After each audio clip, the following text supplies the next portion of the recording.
And welcome everybody to today's exciting episode. I like big trucks. I like small trucks. I love long trucks. I love short trucks. I love garbage trucks. I love fire trucks. I love when hippies say keep on trucking. I like trucks with 4 wheels, 8 wheels, 16 wheels. I love all things trucks. You get what I'm saying, Mike Love? Very good. Well done. Well remembered. That is worth 200 points. Fair play. I think that's a very niche thing. That's pretty niche. I will give people a clue for that one. That is a TV show. Okay. I want to say early 2000s. Early noughties. Well, Yeah. yes, but all through the noughties, I think. Right? Yeah. It's a good one. Good show. If you get that, I will actually be very impressed. Very, very impressed. 200 points for that. So it's a good one. It is a good one. I'm sure I missed some of that quote, but You probably did. It's quite a long quote. it's very, very good. I like it. Well done for remembering as much as you did. Yes. I rewatched that show recently, and it still holds up. Still pretty good. Yeah. Yeah. So there we go. That's the point scoring.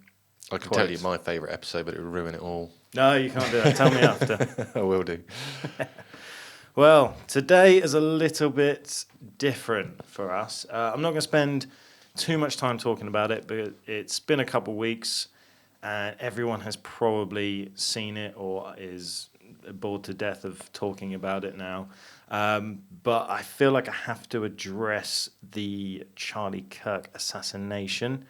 I will say straight away, I didn't agree with 70%, maybe 80% of Charlie Kirk's views or opinions or anything like that. I'd never even heard of him. So, for those who don't know, Charlie Kirk is kind of like a spokesperson. Like, Right. he kind of just had conversations. He would go to college campuses and he would. He wasn't a podcaster. No, I think he's been on a few podcasts. Yeah. I'm sure he has. But he's kind of a bit like, he reminds me of the kind of Republican version of like Jordan Peterson. Right. You know, like a spokesperson. What do they call it when people just do talks and like TED Talks and stuff? Yeah, I like, don't really know. What he's just kind of like inspirational therapy or something. I don't know. Yeah, he's just kind of a guy that he was always a firm believer in just having conversation and just talking about subjects that a lot of people didn't want to talk about. And like I say, a lot of people love him and a lot of people hate him. He's very polarizing. But I just found the thing with his assassination is, like I say, I don't agree with a lot of stuff that he said.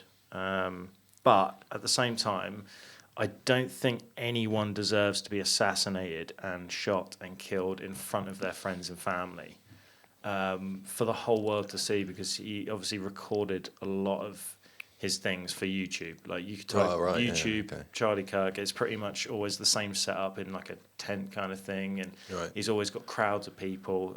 So there's always video of it. And as soon as I saw the video, I didn't think it was real. It was one of those kind of moments where it was just surreal to watch it, and I think a lot of people couldn't avoid seeing that video of a man being killed. Like it's insane. Yeah. So that being said, I just don't think anyone deserves that treatment. What I was more shocked by was the aftermath of it. So the assassination and everything is obviously shocking. No one, if you haven't seen the video, don't look it up because it's awful to see. But it was the aftermath of people that didn't agree with his views and opinions, just like myself. But the difference was they were actually happy about it. And I saw a lot of videos where people were singing and dancing and taking joy and glee in someone being assassinated in such a brutal way. Yeah, it's horrible, isn't it? It's out of order. It just didn't sit well with me. And like, I couldn't wrap my head around the fact that people would react that way. You know, like and I've said it before, where there's people out there that are good, they're evil, but Charlie Kirk wasn't evil in any way. And some of the videos I've seen of people jumping around joyfully saying "Ding dong, the witch is dead," and just complete horrible attitude towards it. It's crazy considering he was just a guy that all he believed in was free speech and just tried to speak to people. You know? And what a lot of people won't tell you as well, mate, is there's so many videos where people have taken snippets of what he's said and it's taken out of context and it's made to make him sound like more of a douchebag than he is. Oh, so they've like cut and pasted like a couple of sentences and missed out the entire explanation of his... or the entire conversation. But I always found Charlie Kirk very entertaining. I didn't believe in what he said, a lot of it, but there is some things that he said that I did end up agreeing with, and I thought actually that's a fair point, you know. But there's a lot of videos where he did good, and people don't acknowledge those, you know, like some of the people will that don't never like remember the good things when there's bad things to remember, will they? So. And he did a lot for his community. He did a lot for young people, like even getting young people interested in like politics and religion, which a lot of young people don't. You know, we've spoke about before. Just don't relate to it. Just don't relate to it. Religion was on the downcline, and he used to try and get a positive message out there and just unite people and have debates and conversations. And if people like him are getting assassinated for free speech, then democracy is dying. Like it's not a good thing. Like you should be able to have conversations and talk freely without losing your life. And it's craziness. But there's a lot of videos of him doing good, and everyone's saying he's like against, like he's homophobic, he's racist, he's all this stuff. I have seen several videos where, you know, he has black friends, so he's not racist by any means. And I've seen videos of him where people have gone to him, and they're trans or they're non-binary or bisexual or whatever. And he's asking them questions, and he's even saying things like, well, thank you for being brave and opening up and speaking to us, all of us here today, because I didn't know about this or I didn't know about that. And he's genuinely trying to understand what non-binary is, or he's trying to understand, like, you know, there was one quote where he said, you know, he believes that a marriage should be between a man and a woman. But, and this is the bit that people keep taking out of context, you know, so they'll snip that bit and say, oh, he's homophobic. But then the rest of the conversation or the quote will be, but we are all children of God, so I love you nonetheless, whether you're gay or not. Something like that, you know? So it's not, it's all taken out of context. But either way, I'm rambling on a little bit. I don't think anyone should be assassinated for free speech, and that goes for anyone. Like, unless you're completely evil like Hitler, but someone like Charlie Kirk, who was just trying to have conversations, it is crazy to me that he was assassinated and people are celebrating his death. And that got me thinking about today's episode. Right. So, R.I.P. Charlie Kirk. R.I.P. Today, that whole thing that transpired got me thinking about, it's always been left versus right, blue versus red, good versus evil, light versus dark. Yeah. There's always been a divide. The whole time I've grown up, even before then, you've had world wars, you've had... It's always been happening, hasn't it? Yep. And it just got me thinking, because things were looking a bit bleak with everything going on in the world, is there any way the human race will ever reach utopia, or are we heading towards a dystopian future? And it just really got me thinking.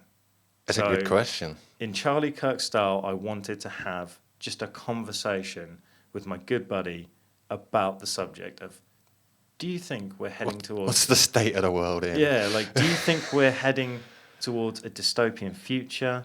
Do you see... Is there still a glimmer of hope where you think, you know, the aliens will come down and give us utopia and help us? Are we just all going to end up like Mad Max? There's so much going on in the world, man. It is a good question. It's hard to say, Like at the moment, no one knows what's going to happen in the future. No. But I think that the way the world is going, man, I'm losing faith in humankind. The way the world is going, it kind of is like a decline in natural human nature, I would say. Yeah. And I think the internet has brought that on. Yeah. Internet and computers and that sort of thing. Because I mean, we're not a species that is designed to be able to communicate with every other being on the planet. Mm-hmm. You know, we're used to our own small little communities. You know, people just getting married to the people in their own village or whatnot. And now the way that the world has gone has opened up, possibilities, but it's also opened up like it's holding us back mentally, if you know what I mean. We can't grow enough to keep up with technology and to keep up with how the world is going at the moment. I mean, young people will always think that old people are like, well, back in our day we never had none of this, and stuff like that. And you just think, oh, old people, they can't cope with stuff, like, but we can because we're young. But even youngsters can't keep up with what's going on the planet nowadays, and like you said, political views. I mean, we've already attacked Trump enough. I'm not I'm not going to go into that one. But yeah, the way the world is at the moment is largely at war, I guess, or on the verge of it. So there's that to take into account. But this year has been an interesting year for solar activity, solar flares. Another Carrington event has been predicted, or at least estimated that it could happen. Almost every day I see something on Reddit about a new solar flare coming straight towards Earth. At the moment, I believe, as we're recording this episode, there's a massive solar flare that's actually bringing the northern lights down as far as Florida. Oh, wow. Yeah, in the next few nights. Interesting. Now, if a Carrington event were to happen, that'd be all our satellites, communication networks out. I mean, how would that affect our future then? I mean, would you class that as dystopian, or would you actually class that as a good thing that we're actually going back to our roots? Oof. Now, that is interesting in itself, because you've got... Everyone relies on electricity. Everyone relies on the internet nowadays. I would say there's 98% of the people that they kind of need that stuff, whether it's your job, whether hobbies, whatever. The UK driving test now, you have to show that you're capable of following a sat nav. If all the satellites go out, there's not going to be no sat nav. How are people going to find their way around? Do young people know how to use an OS map these days? It would take some getting used to, wouldn't it? Yeah. It would really take some getting used to. It would be all candlelight again, wouldn't it? Yeah. If there's no electricity. All the people that are bookworms would be okay. They'd be fine. These people that they read 3 books a day or whatever it is. It's like, well, they'd be all right. There's still libraries and bookstores. I think it would definitely knock everyone back to the point where it would be a shock to the system. You would definitely also have, in some form or another, mass hysteria. I think you would have... There would be certain people that wouldn't be able to handle, not charging their phones or your phone is just not working. Yeah, they wouldn't know what to do with themselves. I mean, you kind of saw it with COVID in a way, when you had the 4 years of isolation, how some people went absolutely nuts because they couldn't do certain things and meet up and stuff in person. So I can... Maybe, but then is that the other side of it, where we grew up playing outside? We didn't have phones and things. Exactly. And I don't know about you, I had a pretty good childhood, running around. I had an awesome childhood, climbing trees and stuff. Going down to the park and actually living life in a way. Yeah. So I think if you're a certain age, it wouldn't be a bad thing. It wouldn't be dystopian, it'd be back to utopia then. Yeah. So... That's a good point, depending on which way you look at it. Does it reset everything to the point where it would be more utopia. Because, am I right in thinking if there was a solar flare, there was no electricity or anything, that would be that nuclear bombs and certain terrible weapons wouldn't be able to They wouldn't function, used. no? So that would potentially... See, I like this. I like this because my brain is now switching between the two, where I'm like, maybe a solar flare would be the answer to a utopia. Maybe. It's very interesting that you bring it up. I don't know. There's two sides to it. There is. I don't know, mate. I would like to think that we wouldn't end up like Mad Max. You know, where it's just... Or Fallout, where you pay in bottle caps and things. Yeah. And I find, at the moment, that seems very far away from me. Do you know what I mean? Because I was thinking the other day when we were driving to some cafe, and I thought we're actually quite lucky in the fact that in this country and the western side of the world that we can just consume most things. Like we can just go to a supermarket, we can go here, there, and everywhere. I fancy a steak. I'll go to a supermarket that's open till midnight and purchase one. Like everything you're able to. So if there was an apocalypse or something like that, America, I would imagine, would have so many things that you can consume. You could probably live for a little while. Yeah. All those people with doomsday bunkers and things, they're laughing. So So as I was driving, I was thinking it's quite cool that we've got access to that kind of thing, but not every country is like that. Some countries are almost, in a way, dystopian, aren't they? Where they've got electricity and things, but there are tribes and stuff that don't have anything. Yeah. So it wouldn't be much different from them. By dystopian, like countries, do you mean like, for example, North Korea, which is under a tight dictatorship? Oh, yeah. You know what I mean? People there, it's not a free country. Do you know what I mean? It's a very strict regime that they have to stick to, which is why a lot of them escape to South Korea. Yeah. As far as that side of things is concerned, if we're talking governments and countries, I think that is where the dystopian future is more likely to happen. I think there's certain things in place. So if for a quick example, it's obviously not as extreme as war or anything like that, and we're very privileged in this country to be able to have access to entertainment and luxuries. But a little example would be there's so many people that aren't paying their TV bill in this country. The TV license. TV license. Millions and millions of people not refusing to pay it. The government, if they wanted to, because they are in talks of doing something with that, because the BBC is losing money because of the amount of people not, siding with them, and they're not interested in the BBC.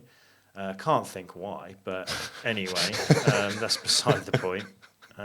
Absolute trash television station. But anyway, they're thinking of ways and having conversations about changing the law so that our TV license could potentially just be entwined with our council tax.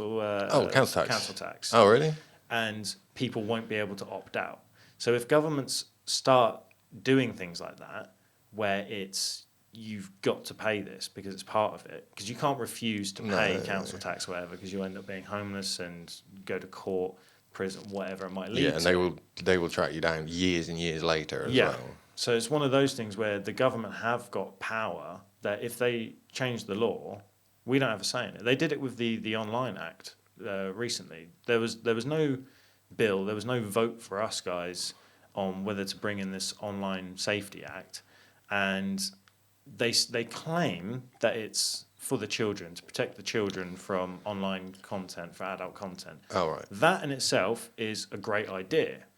But off the back of that... Oh, you're talking about, when they now you can't watch like free PORN on the internet. And Yeah, I believe that one of the major websites for that sort of thing had a loss of like over 70% of its users in one day or something because nobody wanted to sign up and declare that they were 18 or whatever. That's the thing. That kind of thing aside, like, I think that's a good idea. You know. Yeah. But that aside, that is a prime example of them just making it law. Yeah. And none of us voted on it. And as a result of that, this is a good example of why that is wrong. Is I have friends that are like struggling addicts. So one of them is he's through it now, but he's always had suicidal thoughts, Right. and then I've got another friend who loves to drink. He's always had an alcohol problem, right? Uh-huh. Two very different friends, great down to earth people. Now the Online Safety Act makes it very difficult and doesn't allow them access to certain forums and things to be able to communicate with other people that are going through similar things. Right, So for okay. whatever reason, it's flagged up as sensitive content, even just mentioning the word suicide. It flags up this Online Safety Act where you're not allowed to access it unless you sign up and you've got to jump through all these hoops just to be able to speak to someone. So now he can't get hold of his support group. Yes. Yeah, so that's because of a bill that's been passed through, which, like you say, nobody wanted or voted. Yeah. And how in the world is that protecting children? Because if you're 17, you're still technically a child, right? If you're 17 and you're having suicidal thoughts, that kind of thing would also be good for them to be able to access. You'd have thought so, yeah. So I can't work out why this Online Safety Act. I'm kind of going off on a tangent, but the government, they have got the power to just change laws and Just do it, yeah. If countries continue to just do that, not just in this country but around the world, then yes, I think we will end up leading to a dystopian future because it's only going to go one or two ways. Either everybody goes with it, like North Korea, where you don't have a choice and you follow regiment and you just, okay, mind your P's and Q's and do what they say.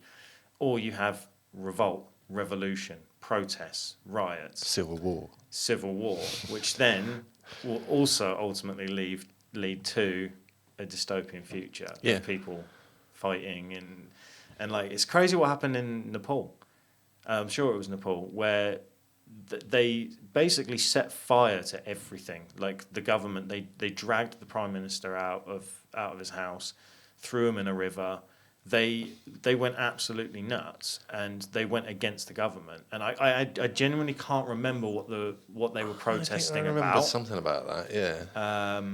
But I know it had been building up for a while because there's a lack of jobs in Nepal. Right. So a lot of families and men of families were having to go out and come back and try and provide. And then the government were just changing rules and doing stuff. And eventually it just led to the youth. People just getting fed up and and it was just nuts. Like you see the videos and they're all just in the streets, just setting fire to all the government buildings and everything. Right. And I can't, as of now, I can't tell you what's happened in Nepal because it's only I've just seen the videos, but like they've basically overthrown the government. If you know what I mean. But that looks dystopian because they've now got not really anything in place. So it's like, what's going to happen? It's going to be interesting to see what happens with no government at all. What in the world is who are you going to have to rebuild everything that's been set on fire? But I think when you talk about North Korea and laws and government, I do feel like they are kind of pushing us towards a dystopian future because people will only take so much, won't they? Really? And if you believe in something so strongly, that's when you end up with radicals that will die for what they believe in. Mm-hmm. So, like if someone tried to ban Star Wars, I would die for that cause. If someone was like, we're eliminating all Star Wars so you can never watch it again, I would genuinely go protesting and marching outside the government until they brought it back, and I would die for it. Fair enough. Because I believe in it that much. So there are people that are similar that would die for a cause. Yeah. And it's like, wasn't there that? Was it a Buddhist monk that set himself on fire? Oh, I can tell you. I'm sure back in the day, as a protest, there was a Buddhist monk that he just set himself on fire in protest. So he was willing to die for the cause of whatever it was he was protesting. But it's interesting. How do you think, like, if we were to head towards a dystopian future, I think we are heading towards a dystopian future. Yeah, I think so. Not just in your classic, like, Mad Max style dystopian future. I mean, there's plenty of films out there that show some kind of dystopian future or other. But I think even with like we're now at the dawn of AI, and already it's people are losing their jobs to robots, to AI, that sort of thing, or they're learning to use AI to do their jobs so that they've still got a job. You know, I mean, I mean, is the plan to use AI to give us better lives, you know, more comfortable, so we don't actually have to have an occupation? You know, how do we keep ourselves busy if we don't have an occupation? Yeah. Do you know what I mean? And I think that is definitely a scary future that is on the rise right now, and it is coming.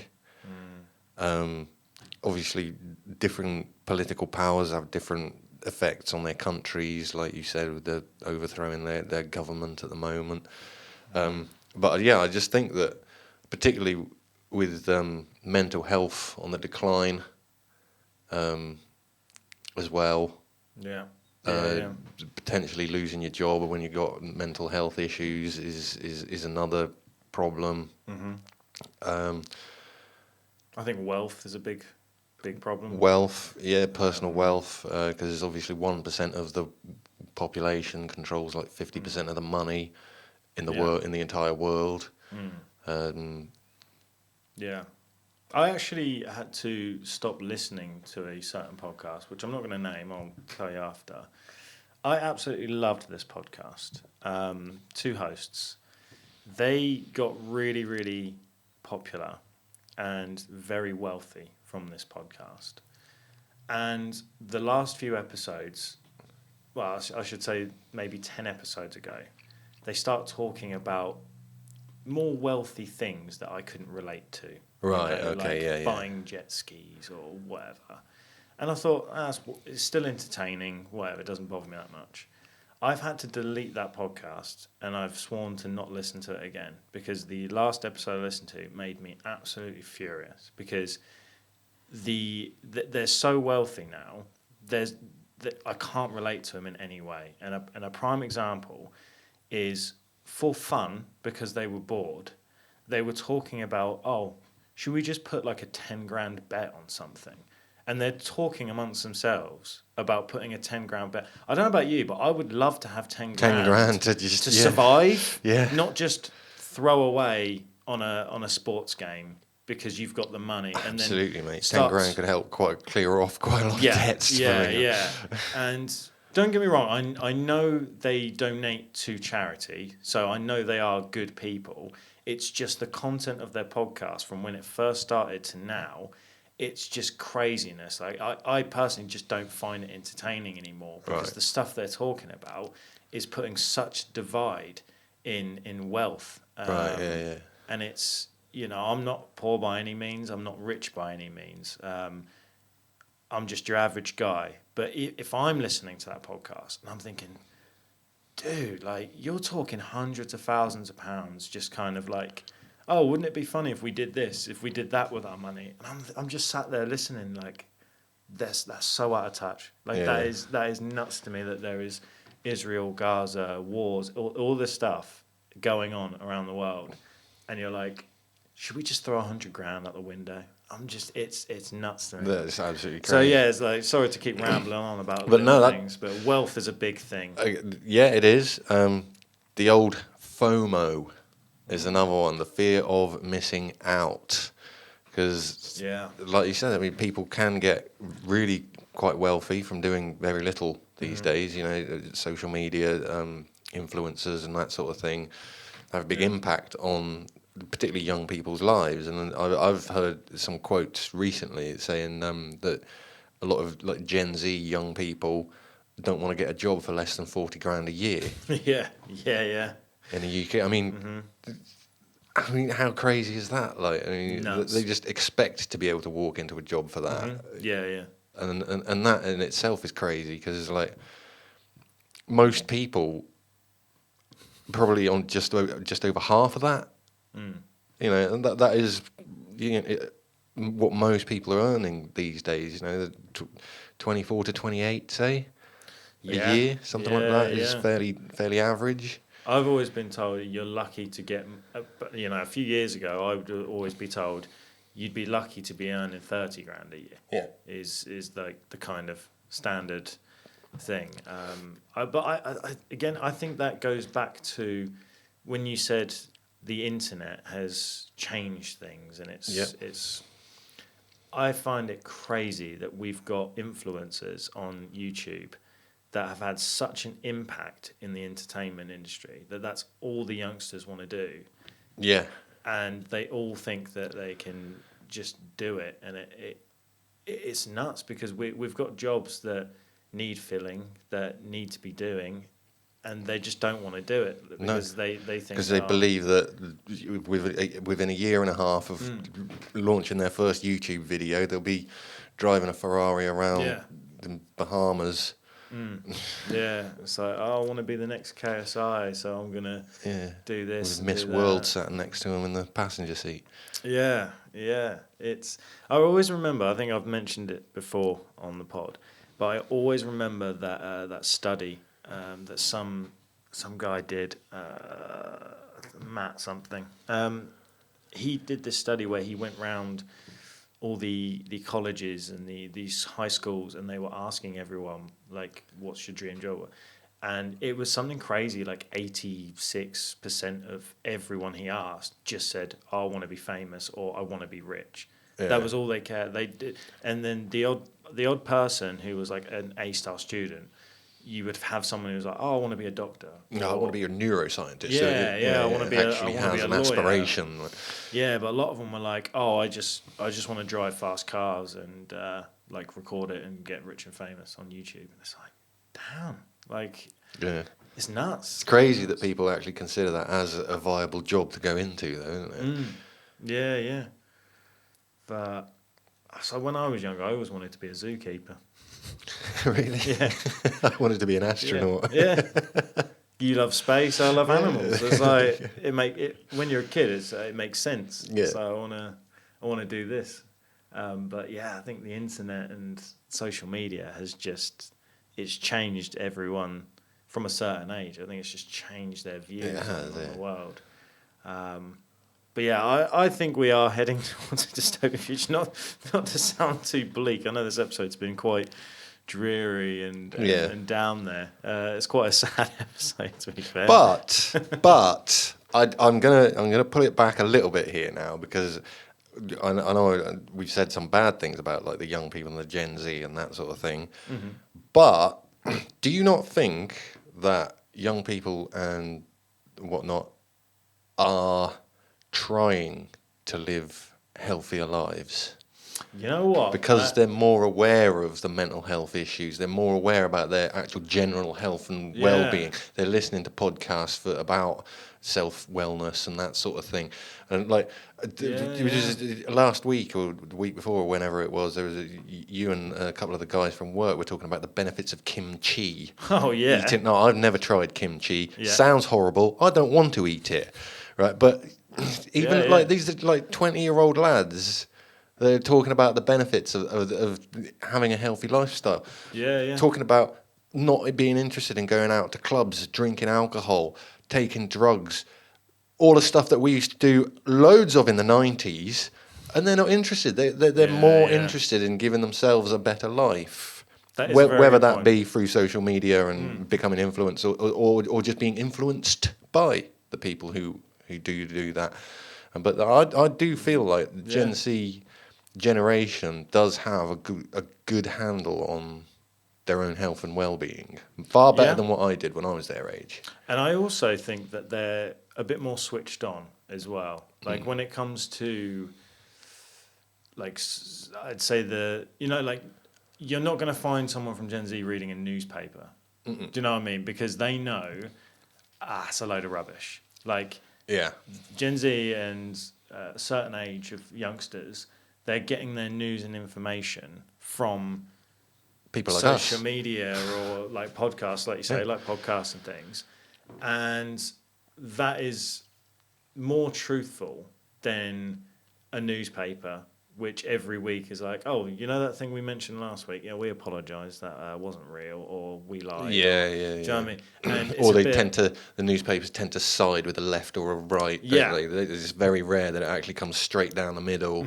Right, these are the opinions of both sides. Fact. Yeah. So you are right. They are a bit more clued in. They are they're smarter than people give them credit for. Like, I don't agree with the older people that say they're lazy. Like, I don't agree with that. No. I don't. We work with some young lads in their early 20s, and they are hard workers. Yeah. Like, so I don't agree with like the 60-something-year-olds that are like, oh, the problem is they're all lazy. And it's like, well, you know, you bought a house for a tenner, whereas we can't. Yeah, we can go kind of dream about getting. Yeah, we can't buy a house, and we're working hard to save up for a deposit to get a house, and that's out of reach. Do you know what I mean? So I think the youngsters have got it hard. Like, definitely. I remember seeing a article in a newspaper, which was written by an older gentleman. He said, like, back in like the 1960s or whatever, he bought his house for 3.5 times his annual salary or something, I think it was. Yeah. At the time. Anyway, the house, it was only, like 50 grand or something like that back in the 1960s. And he said, today I saw that house on sale for £600,000. The same house in London. He said, by that reckoning, that I bought that at 3.5 times my yearly annual salary. Yeah. How much would your annual salary have to be? You're talking nearly £200,000 a year to be able to get that house at the same agreement that he got it in the 1960s. I know someone's grandparents who, I think it was £6,000 for the house. Literally just £6,000. Like, that's it. My first girlfriend's grandparents, they bought their house when it was brand new build, bungalow, for £2,500. It's nuts, isn't it? It's nuts. So you can only dream of that now. But no, keeping it positive. I think the youth have, I think they're getting better. And like you say, the whole health thing is very cool. Like, you don't see a lot of people smoking cigarettes and things anymore. You see a lot of vaping, but you don't see. You don't see a lot of cigarettes, and like you say, there's clubs and pubs and things that, unless you're at a university city, a lot of clubs are getting shut down. There they are. But where they're replacing it, and what I like about the younger generation is, if they do go out and get drunk and have a good time, it's usually for a good reason. So it's like a show, like they're going to a concert or a gig, or it's a celebration, a wedding or something like that. I can't remember the last time where I went to a pub for a meal or something, and there's like youngsters drinking, like when I was 16, 17. Just for the sake 18. of it. So it is quite funny that you just get the same old people complaining about the youngsters. But I like the fact that the youngsters are... Well, what I can't understand is the youngsters, even us, we're always waiting for the older white guy to die in government or whatever. Do you know what I mean? Like, we're always like, when are those old white guys just going to pop their clogs? And we get someone new, young and hip in you know? And I thought we had it with Trudeau in Canada. I thought, we were on the right path. But somehow one dies, and then we just end up with another. They duplicate. Weird old white guy, and I'm like, how? Like, I don't understand. Like, where are they all coming from? Yeah, like, surely we're at that point now where our generation are getting into government and power and stuff, and they want better things for civilization. And then you're like, nope, there's some old 65-year-old dude that's just been busted for money laundering. And you're like, where are they coming from? I don't understand. Like, I don't know. Let's bring it full circle. Dystopian future, no, yeah. Dystopian future. I mean, maybe we are heading for a dystopian future, but it's the young people that have got to live in it, and it's the old people that have caused it. Yeah, you're not wrong. That's the irony of it, isn't it? Really. Yeah. It's nice that you still see good things in the world, though. I will give it that. Like, if I'm in a supermarket, I will always try and help an old lady reach a top shelf. And you do things like little bits of kindness and stuff. You still see that in the world, which is really nice. Like, there was a guy in South Korea that built a whole house just for his cat. So it's like there's nice things going on in the world. There's still humanity left, which is nice. So when you see those certain videos or you hear those stories, it does make me feel like, no, we're not that bad. Like, there is decent humans in the world. I think everything just feels heavy at the moment. I think it does. A lot of people just feel heavy, but I think we should end on a positive and say the future is still. There's still hope. There's still hope, I think so. If I was putting it to the paranormality scale, with 1 being horrendous dystopian nastiness, and 9 being utopia. Okay. Yeah. I'm not sure which side of 5 to put it. You know what I mean? Because yes, the outlook looks bleak, but I think, as we've said, the younger generation kind of realizes that it's all on their shoulders and they've got to do something about it. Yeah. And So they're starting to rise. I would like to put it, I'm going to say about a 7.3. And I hope I hope that number gets higher. Yes, that's a good way of looking at it. As the years go on. You know what? I'm going to give it a flat out 7. Because it's been a dreary episode, but I do inside actually feel a bit more like positive towards the future when it comes to, because we are starting to see people rise up and and stand up for what they believe in. It may mean that we've got some trenches to go through, but hopefully we'll get up the other side. I've just had another quick thought. The more like governments and people in power try and divide, I think eventually in the next few years we are going to reach a point where the civilians and the general public actually do unite, because I feel like there is going to be something where people are like, no, you have actually crossed the line there. We're not doing that. We'll all unite, and then from that moment on, it will start taking a positive turn. That's what I think eventually will happen. So yeah, I'll give it a 7. 7.15 average then. Yeah, that sounds about right to me. There's hope. Yes, the rebellion was built on hope. Every silver cloud.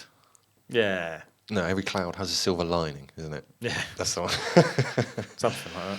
It's quite funny that we've gone from like having an absolute laugh with Samurai Jesus, which is available now. Yes, I actually have the T-shirt. I have one of the early access T-shirts. And we've gone from Samurai Jesus to, in a couple of weeks, of like a really sad, dreary episode. It's like we're taking you through all the emotions on this podcast. We are. But I also think it's important to be able to have conversation and, speak speak the truths, how you feel. Sometimes it's raw, sometimes it's scripted. Well, not scripted, but sometimes we do research. Sometimes we just talk and you get this kind of thing. It's dreary and bleak and unmapped. But I do genuinely think, like, when you've got a platform and you've got a microphone and you do have listeners, I think sometimes it is important to speak about harder issues and stuff that is actually going on. And there's only so long and so much you can ignore and be an ostrich and bury your head in the sand.